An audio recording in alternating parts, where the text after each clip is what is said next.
Hi, my name is Issac Nyarko. And my name is Adarsha Subick. And our project was questions in the distribution of prime numbers, and our mentor, actually, we forgot to put it on here, was Professor Gautam Chinta at City College.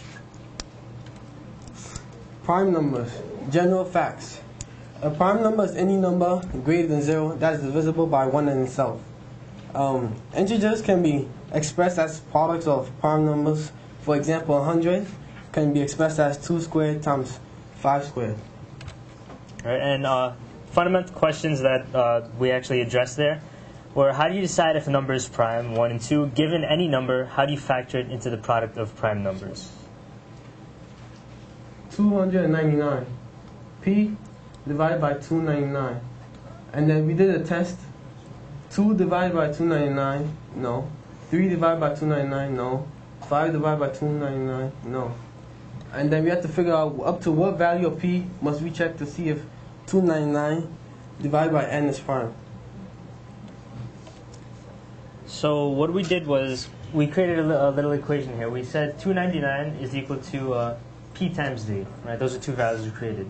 So if 299 is prime, then P times D wouldn't work, but we're trying to see, is there some number P times two numbers P times D that does divide 299? And we define that P is the smallest possible number, so we say that P is less than or equal to D, right? So then we have P times D is greater than or equal to P times P or P squared, since P is less than D. And then since we said P times D is equal to 299, what we did is we just replaced 299 here. So we wrote that 299 is greater than or equal to P squared. So what we do then is we solve for P, so we take the square root of both sides, and we see that P is less than or equal to the square root of 299, or if you want that in generic terms, we can say that P is less than or equal to the square root of n. So whenever you're testing for a prime number, you only have to test up to the square root of that prime. So here in this case, we test up to 17.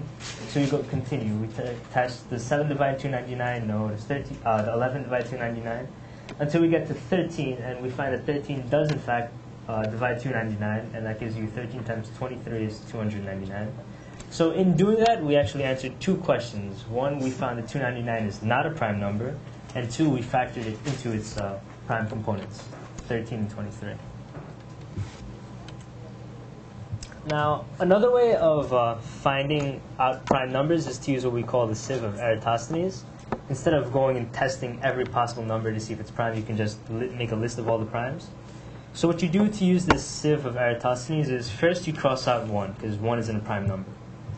Then after that, you go to the next possible number, which is 2, and you cross out all the multiples of 2. In this case, you have 4, 6, 8, all the, in this case, we did up to 20. Then after doing that, you go to the next number 3 and do the same thing, cross out 9 and 15. 6, 12, and 18 are already crossed out because they're also multiples of 2. So in doing that, in crossing out all the multiples of the possible numbers, you end up with the prime numbers. Here, 2, 3, 5, 7, 11, 13, 17, and 19. It's another kind of useful way of finding out the prime numbers. If you ever have this on a test, you can use this method. Alright, Perry/GP. Perry is a powerful computer program that allows you to put new functions into it, and then allows you to do different prime numbers and different mathematic functions. The prime number. You guys copy that?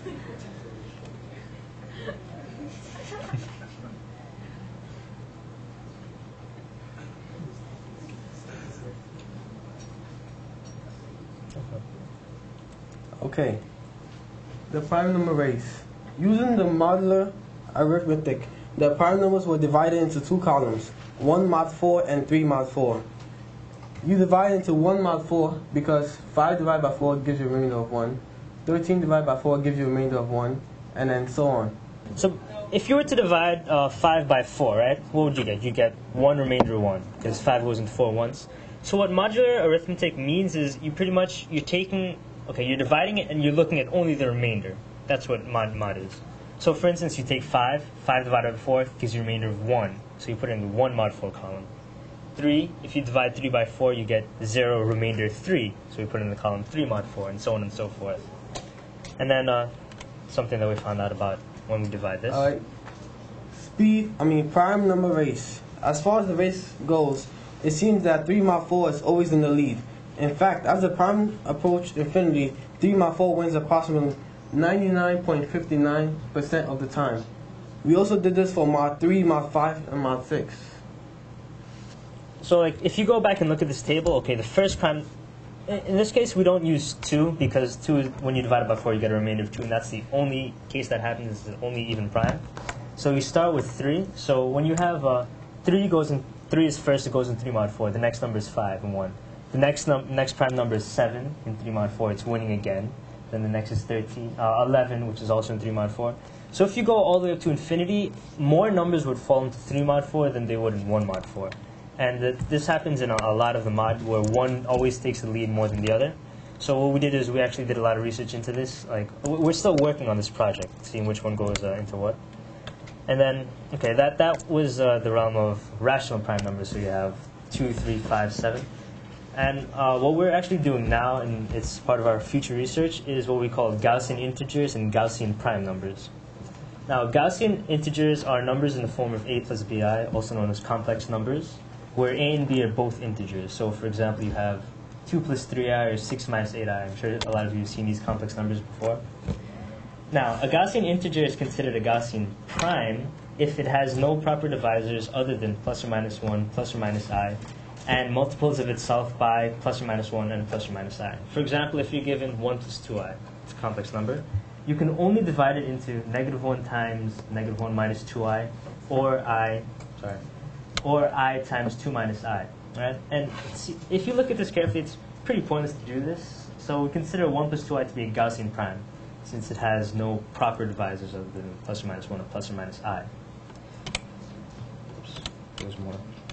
Okay, sometimes a rational prime is also a Gaussian prime, but sometimes it's not. For instance, if you have 5 you can break down into 2 plus I times 2 minus I. And then that gives you, if you multiply this out, 4 plus 1. So you see, we can take the rational prime 5 and turn it, we can still break it down. Right? So 5 is not a Gaussian prime. However, if you look at 7 is a Gaussian prime since it cannot be factored into the form a plus bi times a minus bi, or if you multiply that out, a squared plus b squared. Right? Does that make sense, everyone? All right, you want to explain that again? If you read the note first. Rational numbers can only be factored into the conjugate form, into the conjugate a plus bi form. So if you're given a complex number times a squares, so we have like 3 plus x times 3 minus x, and that gives you 9 minus x squared. The same thing here where the middle terms, in this case the i's would cancel out.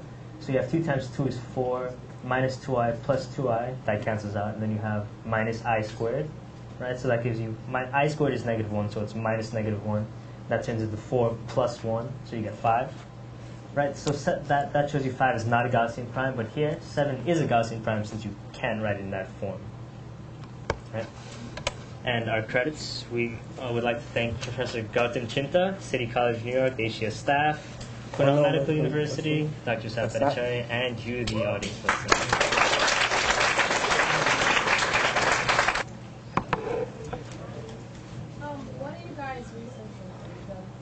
Well, we're researching into the distribution of prime numbers. So first we did the rational primes with the mod races, and now in our future research we're going to do Gaussian primes with the complex numbers.